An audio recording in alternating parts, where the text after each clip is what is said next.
안녕하세요. X세대의 문학관입니다. 지금 태풍이 북상 중에 있습니다. 모두 잘 대비하셔서 태풍 피해 없길 바라겠습니다. 그럼 나스의 소우새끼 마음 9번째 시간 시작하겠습니다. 감사합니다.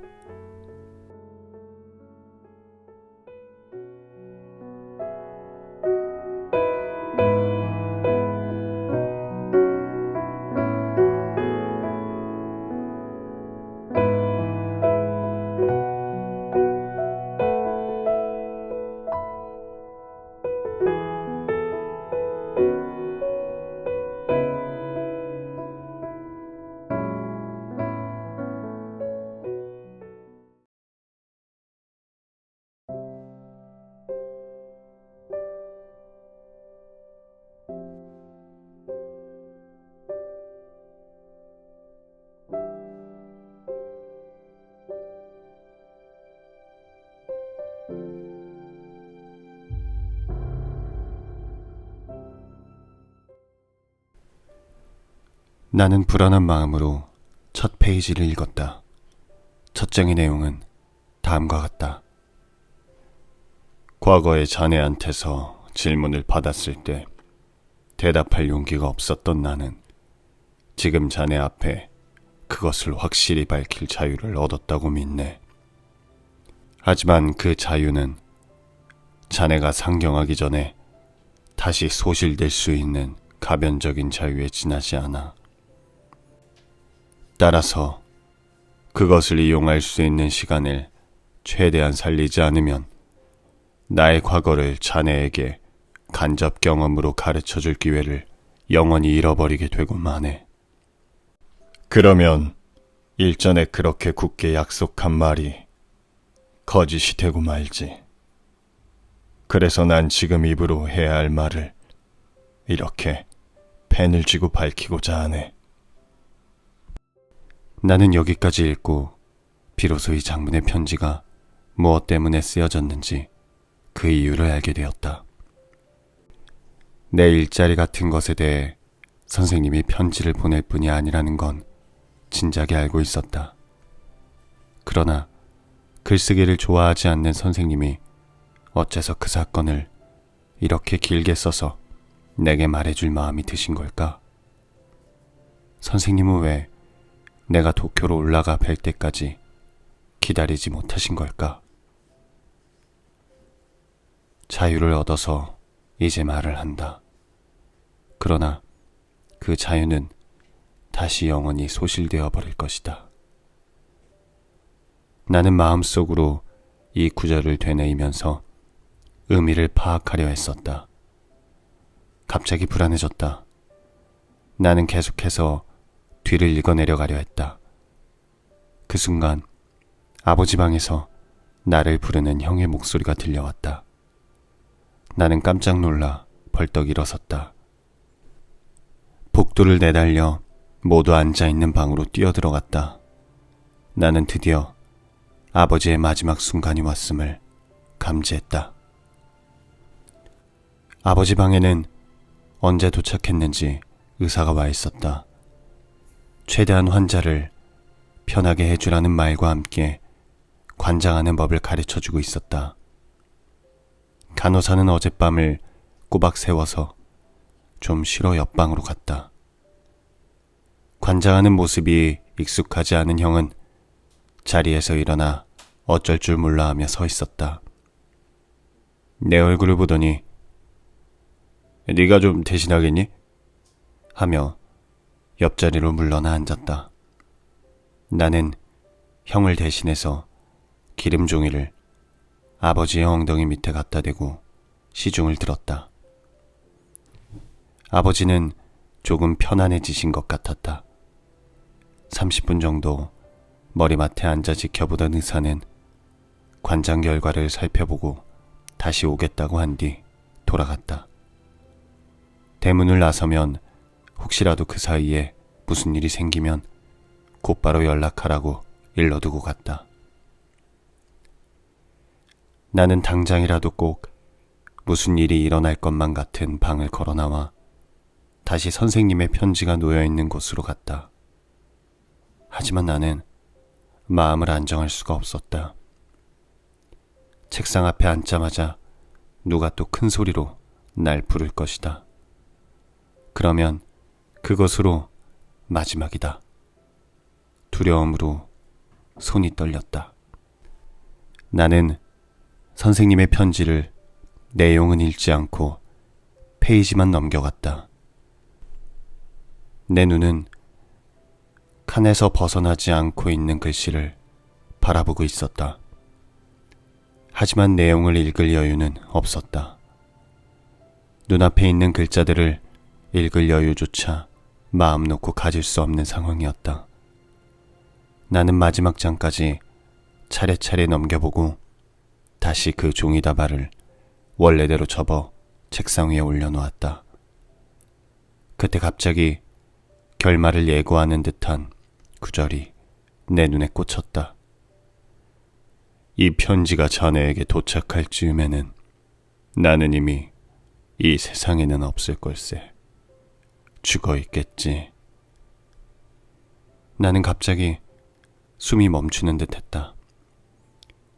지금까지 쿵쾅쿵쾅 뛰던 내 심장이 한순간에 덩어리로 뭉쳐버린 것 같았다. 나는 다시 뒷장부터 페이지를 넘겼다. 그리고 한 장에 한 구절씩 읽어갔다. 나는 모래사장에서 사금 조각을 찾아내려는 사람처럼 내가 꼭 알아야 하는 말을 찾아내려고 가물거리는 문자들을 훑어내려갔다.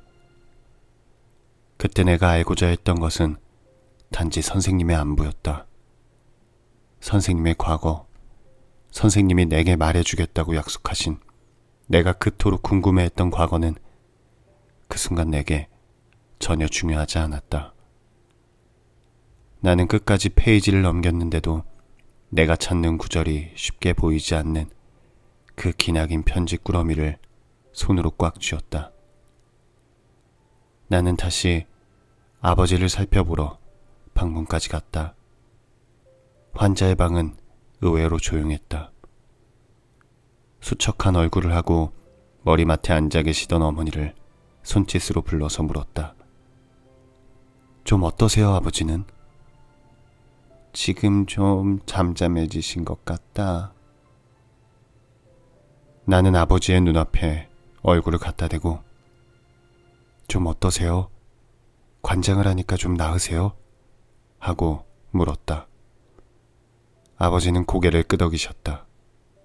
아버지는 또박또박 고맙다 라고 말씀하셨다. 놀랍게도 정신이 또렷하셨다. 나는 다시 아버지 방에서 나와 내 방으로 건너왔다. 시계를 올려다보고 기차 시간표를 살펴보았다. 나는 벌떡 일어나서 오비를 고쳐매고 옷소매 안에 선생님의 편지를 쑤셔 넣었다. 그러고는 밖으로 뛰어나갔다. 나는 곧장 의사의 집으로 달렸다. 나는 의사를 붙잡고 아버지가 앞으로 2, 3일은 더 버틸 수 있는지 그 자리에서 확실한 말을 들을 생각이었다. 주사를 놓든 뭘 하든 아버지의 명을 2, 3일만 좀 연장해달라고 부탁하려고 했다. 그러나 의사는 집에 없었다. 나는 그 집에 앉아 의사가 돌아올 때까지 기다릴 만한 시간이 없었다. 마음의 여유도 없었다. 나는 곧 차를 잡아타고 기차역으로 가자고 했다. 나는 기차역 벽에 종이 한 장을 받쳐놓고 연필로 어머니와 형 앞으로 편지를 썼다. 내용은 아주 간단한 것이었지만 아무 말 없이 없어지는 것보다는 나을 거라 생각해서 그 짧은 편지를 집 주소로 붙여달라고 승무원에게 부탁했다. 그러고는 뒤도 돌아보지 않고 도쿄행 기차에 올라탔다.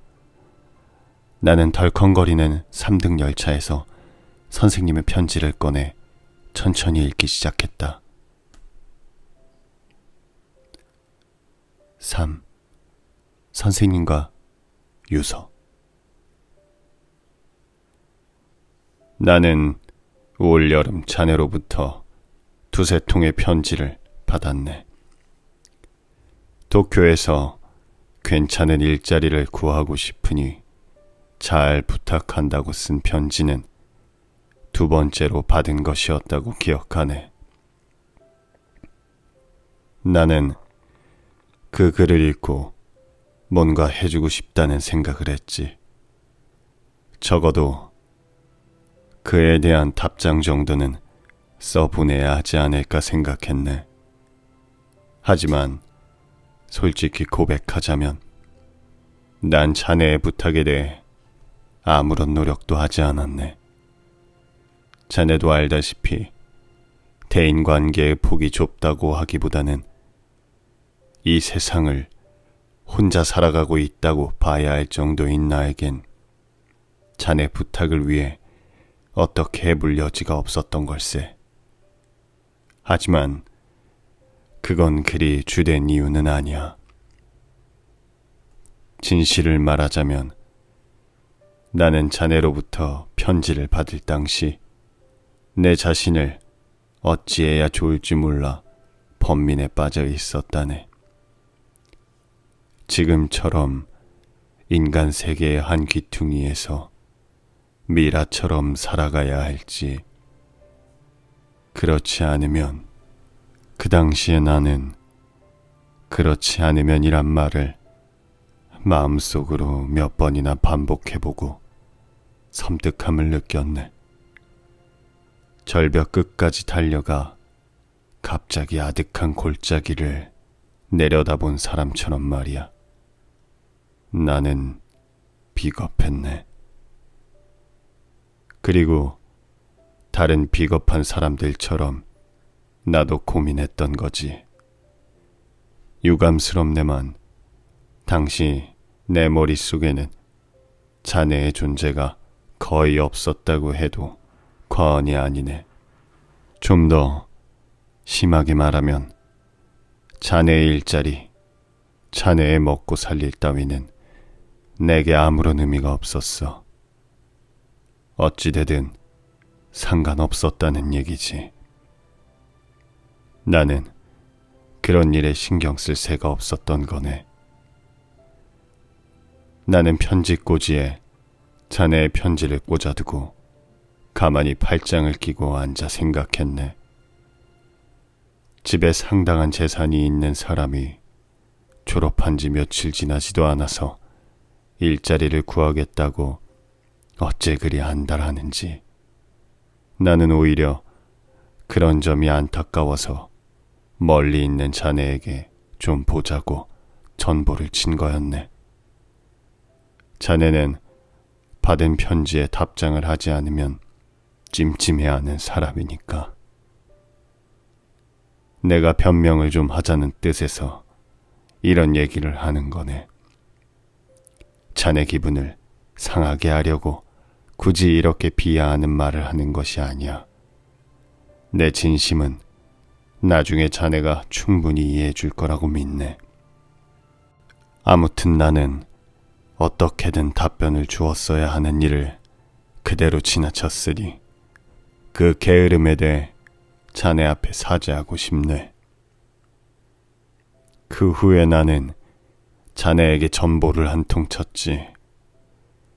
있는 그대로 말하자면 나는 그때 자네를 좀 만나고 싶었던 거야. 그리고 자네를 만나서 자네가 바라는 대로 내 과거사를 들려주고 싶었지. 자네는 답장에 도쿄로 나올 수 없다고 써보냈는데 그때 사실 난 굉장히 실망해서 한동안 그 전보를 꼭 쥐고 앉아 있었네. 자네도 그렇게 간단히 전보를 친 것이 못내 아쉬워서 얼마 후에 긴 편지를 다시 써서 도쿄에 올라올 수 없는 사정을 자세히 알려준 것 아닌가? 나는 그때 내게 그렇게 전보를 친 자네를 무례하다고 탓할 생각은 추호도 없네. 자네한테 그렇게 소중한 아버님의 명이 경각에 달렸는데 무슨 대단한 일이라고 자네가 집을 비우고 도쿄로 달려오겠는가? 자네 아버님의 상태가 그렇게 위독하다는 사실을 잊고 있었던 내가 잘못이지. 사실 난 자네에게 좀 보자고 전보를 쳤을 때 자네 아버지에 대해서 잊어버리고 있었네. 헌데 자네 기억하나? 자네가 도쿄에 있을 때 몇 번이나 힘든 병이니 늘 신경 써드리라고 이른 건 다름 아닌 바로 나 아닌가? 나는 이렇게 모순된 사람이네.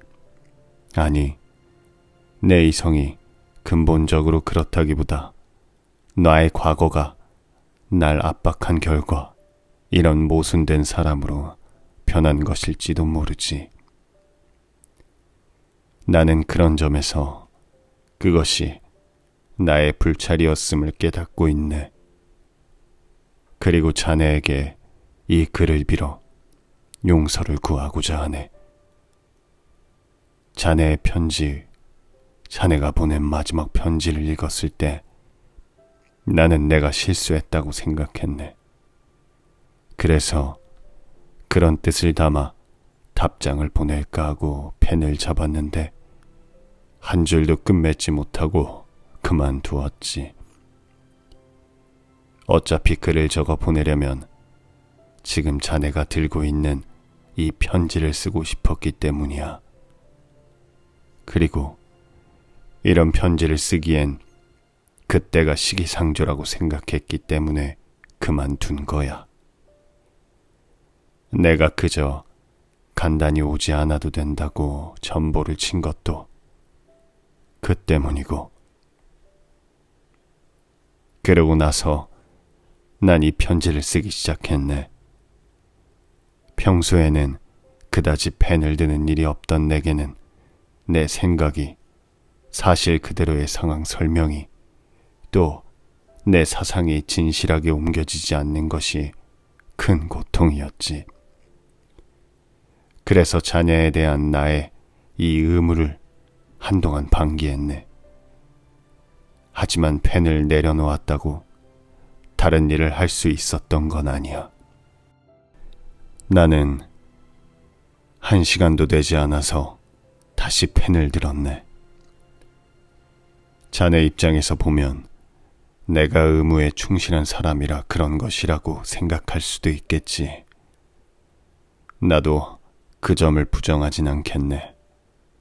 나는 자네가 알고 있는 것처럼 이 세상과는 거의 아무런 교류도 없이 지내는 고독한 인간이니까. 의무라고 할 정도의 일은 내 주위 어디를 둘러봐도 새어나올 구멍이 없다네. 내가 일부러 피한 건지, 이렇게 살다 보니 자연스레 그리 된 건지, 나는 그런 일을 가능한 한 차단하면서 생활했던 거야. 하지만 의무 자체에 냉담해서 그랬던 건 아닐세.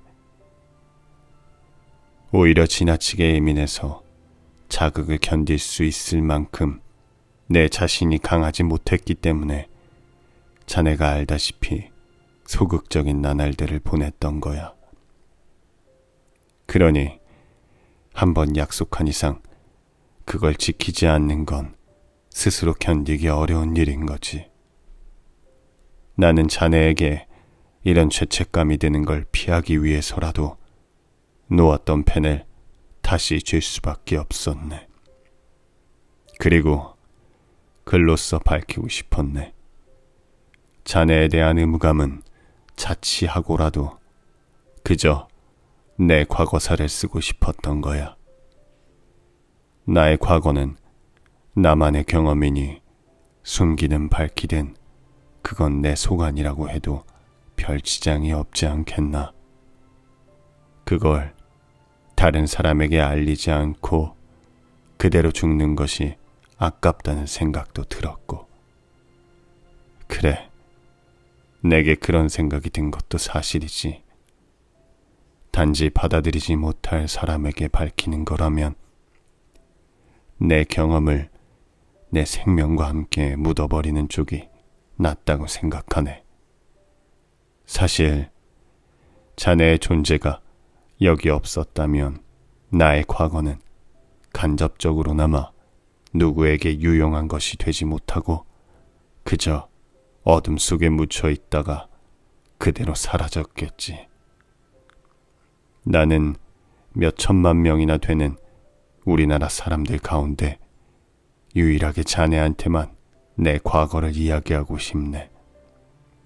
자넨 진실한 사람이니까. 자넨 진정 인생 그 자체에 생겨난 교훈을 얻고 싶다고 말한 사람이니까. 나는 어두운 인간 세상이 낳은 그림자를 숨김없이 자네의 머리 위로 쏟아내겠네. 그러니 두려워하지 말고 어둠을 정면으로 바라보면서 그 안에서 자네에게 도움이 될 만한 것을 붙잡게. 내가 어둠이라고 한 것은 윤리적인 면에서의 어둠을 말하는 것이네. 나는 윤리적으로 태어난 사람이지 또한 윤리적으로 성장한 사람이고 나의 윤리의식은 요즘 젊은이들하고는 많이 다를지도 모르겠네.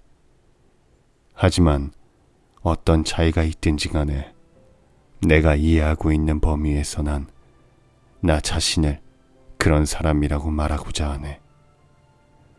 정해진 기간 내에 들려줘야 하는 대여복이 아니란 말일세. 그러니 이제부터 많은 변화를 거치며 성장해 나갈 자네에게는 이런 내 얘기도 얼마간 참고가 되지 않을까 하고 생각했네. 자네는 현대 사상 문제에 대해 자주 내 의견을 물었던 걸 기억하겠지. 대화에 임했던 나의 태도도 잘 알고 있을 거야. 나는 자네의 의견을 경멸했다고까지는 할 수 없지만 결코 존경의 뜻을 나타내거나 감동하진 않았다는 걸 잘 알 걸세. 자네의 주장에는 그것을 뒷받침할 만한 것이 없었고 자네는 자신만의 과거를 갖기에는 너무 어렸기 때문이야. 나는 때때로 웃기도 했지. 자네도 가끔 내 설명에 성이 안 찬다는 표정을 지어 보이곤 했어. 그러던 끝에 어느 날 자네는 나의 과거를 병풍처럼 자네 앞에 펼쳐 보여달라고 졸랐던 거야. 이제서야 고백하네만 나는 그때서야 비로소 자네를 인정하게 됐다네. 자네가 진정 순수하게 나의 내면으로부터 어떤 살아있는 것을 붙잡아 보려는 의지를 보였기 때문이야. 내 심장을 둘로 갈라 뜨겁게 쏟아지는 피를 받아 마시려 했기 때문이라네. 그때 난 아직 살아있었어. 죽음을 원치 않았어. 그래서 날짜를 뒤로 미루고 그 자리에선 자네의 요구를 물렸던 거야. 나는 지금 내 스스로 나의 심장을 도려내어 그 피를 자네의 얼굴에 쏟아부으려 하네. 나의 심장이 고동을 멈추고 그 대신 자네 가슴에 새로운 혼을 불어넣을 수 있다면 그것으로 만족하네. 내가 부모님을 여인 것은 20살도 되기 전이었지. 언젠가 내 처가 자네에게 말한 적이 있던 걸로 기억하네만 두 분은 같은 병으로 돌아가셨어. 더구나 자네가 집사람의 말을 듣고 궁금하게 생각했던 것처럼 거의 같은 날 잇따라 돌아가셨다네. 아버지가 장티푸스에 걸렸는데 그것이 아버지를 곁에서 간호하시던 어머니에게 감염됐던 거지. 나는 두 분 사이에 태어난 유일한 자식이었네. 집에는 상당한 재산이 있었기 때문에 유복하게 자랄 수 있었고 나는 내 과거를 돌이켜 봤을 때 부모님이 그렇게 일찍 돌아가시지 않았다면, 적어도 두 분 가운데 한 분이라도 살아계셨다면 나는 유복하고 또 행복하게 지금까지 지낼 수 있었을 거라 생각하네. 두 분이 돌아가시고 난 뒤 홀로 남겨졌지. 난 아는 것도 별로 없었고 경험도 없었고 또 그렇기 때문에 어떤 분별력도 없었지. 아버지가 돌아가실 때 어머니는 곁을 지킬 수가 없었네. 그러기 전에 어머니도 쓰러지신 거야. 어머니가 사경을 헤맬 때 아버지가 돌아가셨다는 사실을 알려드리지 않았으니 어머니가 아버지의 죽음을 알고 계셨는지, 아니면 간호하던 사람이 둘러댄 대로 아버지가 회복기에 접어들었다고 믿고 계셨는지는 알 수 없네. 어머니는 작은 아버지께 모든 일을 부탁하셨지. 마침 그 자리에 있던 나를 가리키시며 이 아이를 아무쪼록 이렇게 말씀하셨네. 나는 두 분에게 일이 생기기 전 이미 승낙을 받고 도쿄로 가기로 되어 있었기 때문에 어머니는 거기에 대해서도 덧붙이실 요량이었던 게야. 그래서 도쿄에 라고 힘들게 말씀을 이었을 때 작은 아버지가 곧 그 뒤를 받아서 무슨 말씀을 하실지 다 압니다. 걱정하지 마세요. 하고 대답했어. 어머니가 고열을 감내할 수 있을 만큼 체력이 강한 분이라 보셨는지 작은 아버지는 참 대단한 분이시다 하고 감탄한 듯이 말하면서 나를 바라보셨어. 그런데 그것이 어머니의 마지막 유언이었는지 아니면 뒤에 무슨 다른 할 말이 있으셨는지는 다시 생각해봐도 확실하지 않네. 어머니는 물론 아버지가 걸리신 병이 위험한 병이라는 걸 알고 계셨지. 그리고 당신이 같은 병에 감염됐다는 것도 분명히 알고 계셨거든. 하지만 그 병으로 목숨까지 잃게 될 거라는 것은 예감하셨는지 모르겠네. 그리고 열이 치솟을 때 나오는 어머니의 말은 아무리 그것이 이치에 맞고 분명한 것이라 해도 잠시 지나면 어머니의 머릿속에 그림자조차 남아있지 않았지. 그러니 아니, 그건 문제가 아니지. 이런 식으로 상황을 따져보거나 하나하나 짚어가며 생각하는 버릇은 그때부터 내 몸에 밴 것이네. 이 점은 자네에게 미리 밝혀둬야 한다고 생각하는데 그 구체적인 사례로 본론에 큰 상관도 없는 이런 일을 적는 것이 어쩌면 도움이 되지 않을까 생각해서 한 얘기네. 자네도 그런 의미로 읽어주면 좋겠어.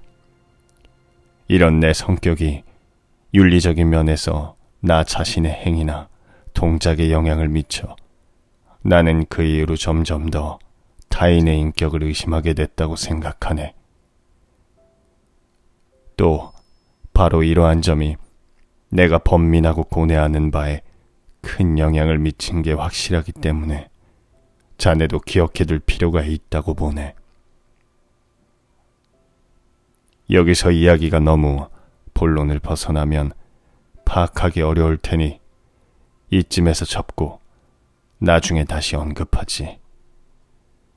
그래도 난 이런 편지를 쓰는 데 있어서 나와 같은 처지에 있던 다른 사람들과 비교하면 침착한 편이 아닌가 생각하네.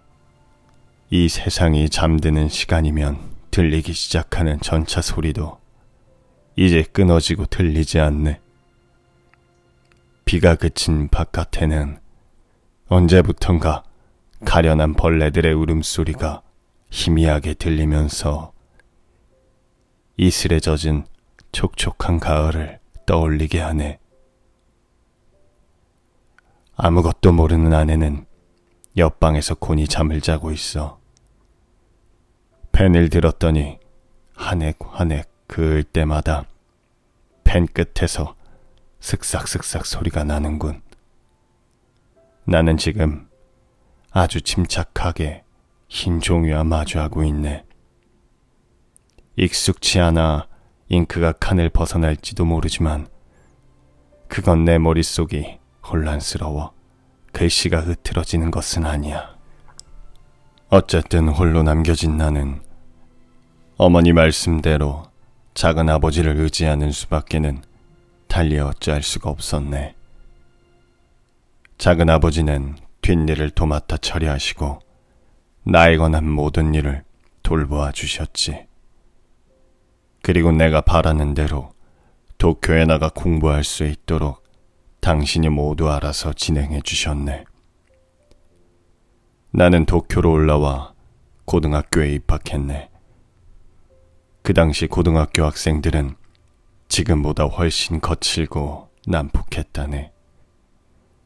한 가지만 얘기하자면 내가 아는 동급생 가운데는 한밤중에 길 가던 공무원과 싸움이 붙어 게다발로 상대방의 머리에 상처를 입힌 녀석이 있었지.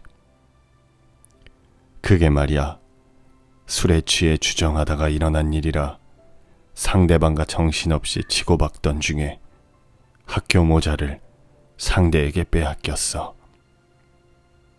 그 모자에는 본인의 이름이 하얀 쟁위에 붙어 있었기 때문에 그 학생은 경찰로부터 취조를 당할 뻔했지. 학교로선 크게 곤란했지. 결국엔 친구가 가진 수를 다 동원하고 애를 써서 일을 더 크게 벌이지 않고 끝내게 됐지만 말이야.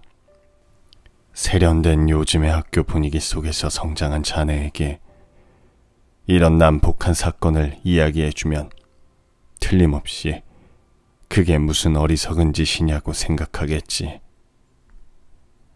나도 사실은 그렇게 생각하네.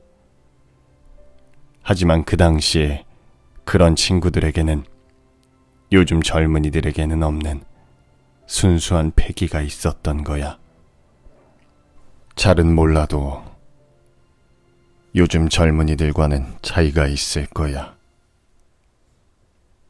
당시 내가 매달 작은 아버지로부터 받던 생활비는 자네가 요즘 아버지께 받는 학비에 비하면 훨씬 더 적은 돈이었네.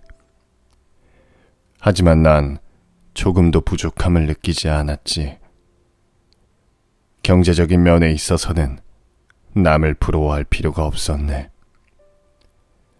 지금 돌이켜보면 오히려 남들이 날 부러워할 만한 상황이 아니었나 싶네. 왜냐하면 나는 매월 일정하게 보내오는 생활비 외에도 서적 구입비, 특별한 경우에 쓸 용돈을 따로 작은 아버지께 말씀드려 어렵지 않게 내가 쓰고 싶은 대로 돈을 쓸 수 있었기 때문이지.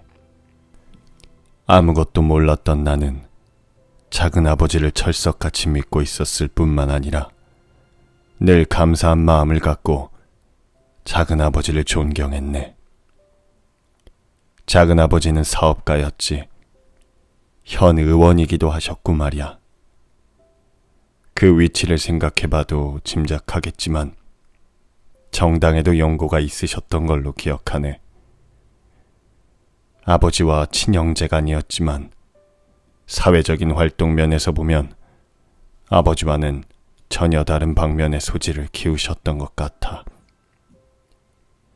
우리 아버지는 조상 대대로 물려받은 유산을 아주 소중히 지켜오신 착실한 분이셨지. 아버지께 낙이 있다면 다도를 즐기시는 일이나 화초를 재배하고 그 모습을 감상하시는 일이었네. 그리고 시집 따위의 글을 읽는 걸 좋아하셨지. 옛 서화나 골동품에도 취미가 있으셨고, 우리 집은 시골이었지만 20리 밖에 떨어져 있는 시내, 작은아버지는 그 시내에 살고 계셨네. 떨어져 있는 시내에서 골동품 장사들이 족자나 향초 등을 들고 일부러 우리 집을 찾아오곤 했으니까. 한마디로 말해서 우리 아버지는 마을 유지였다고 할 수 있지. 비교적 고상한 취미를 갖고 계셨던 시골 양반이었어.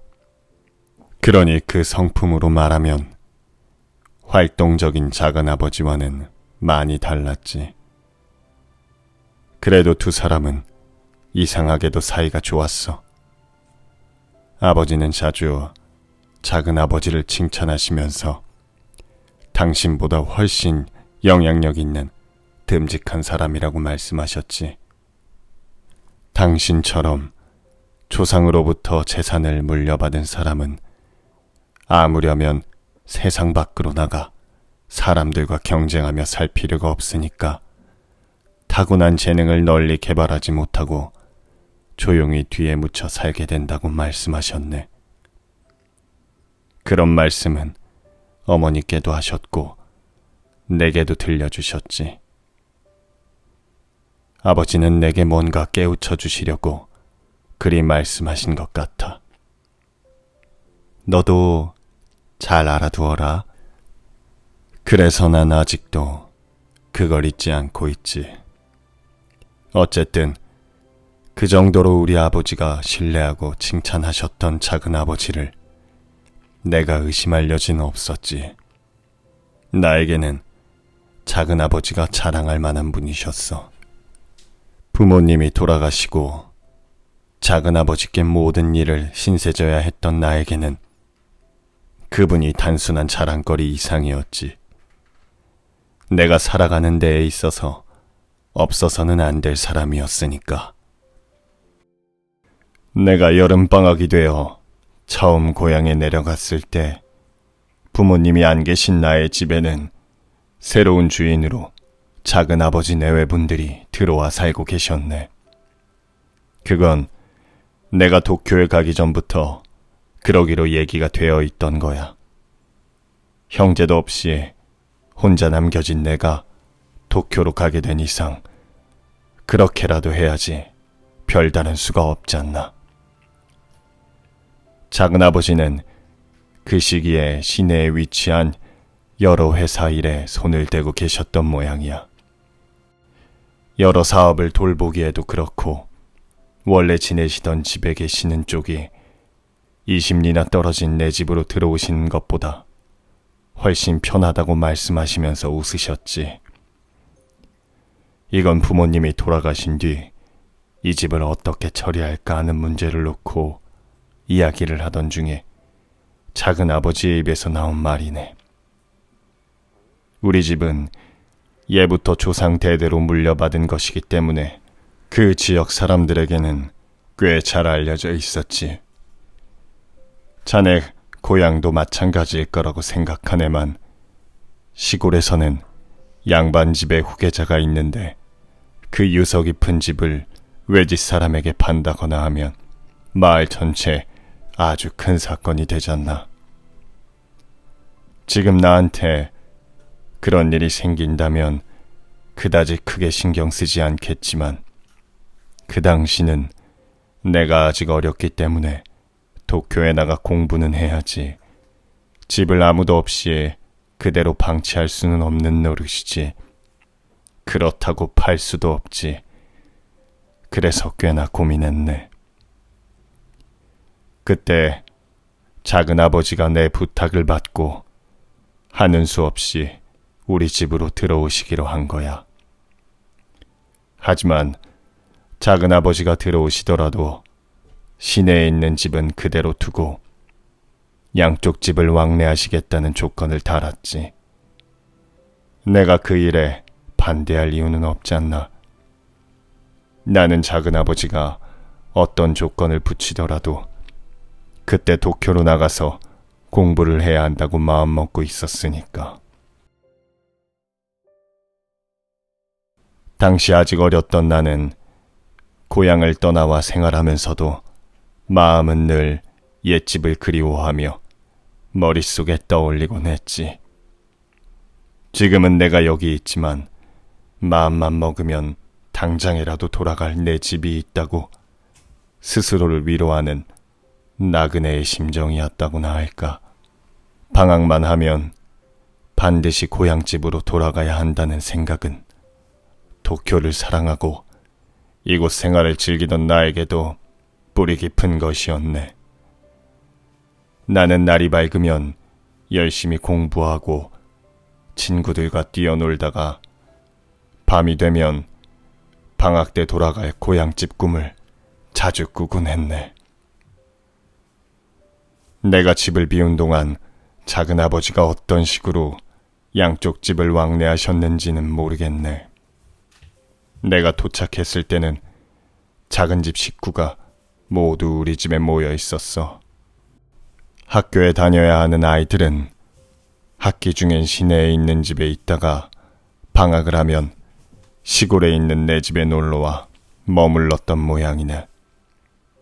모두 날 반겨주었지. 나는 우리 부모님이 계실 때보다 오히려 왁자지껄하게 들뜬 그때의 분위기가 더 좋았네. 작은아버지는 내가 내려오기 전에 내 방을 차지하고 있던 큰애를 다른 방으로 갈아이르고 내게 그 방을 내주셨네. 내 집엔 방이 적지 않았기 때문에 나는 다른 방을 써도 상관없다고 했지만 작은아버지는 이 집의 주인은 너잖니? 하시며 굳이 내 방을 찾아주셨네. 나는 가끔씩 떠오르는 우리 부모님에 대한 그리움만 빼면 그 여름방학을 작은 집 식구들과 별다른 불편 없이 보내고 도쿄로 돌아왔지. 단 하나 그 여름에 생긴 일 가운데 한동안 내가 찜찜하게 생각했던 일은 작은 아버지 내외분이 하신 말씀인데 그때 막 고등학교에 입학한 내게 두 분은 빨리 결혼을 하라고 강요하셨네. 그 얘긴 이후에도 서너 차례 거듭됐는데 처음 얘기를 들었을 때는 그저 얼떨떨하기만 했지 별다른 생각이 없었네. 그런데 두 번째 또 같은 말씀을 하시길래 그때 분명히 말했지. 난 지금 그럴 생각이 없다고. 세 번째에는 내 쪽에서 도대체 그렇게 강요하시는 이유를 반문하지 않을 수 없었네. 왜 안 그렇겠나? 헌데 작은 아버지의 대답은 아주 간단했지. 내가 빨리 결혼을 해서 아내와 이 집에 들어와 돌아가신 아버지의 뒤를 이어야 한다는 것이야.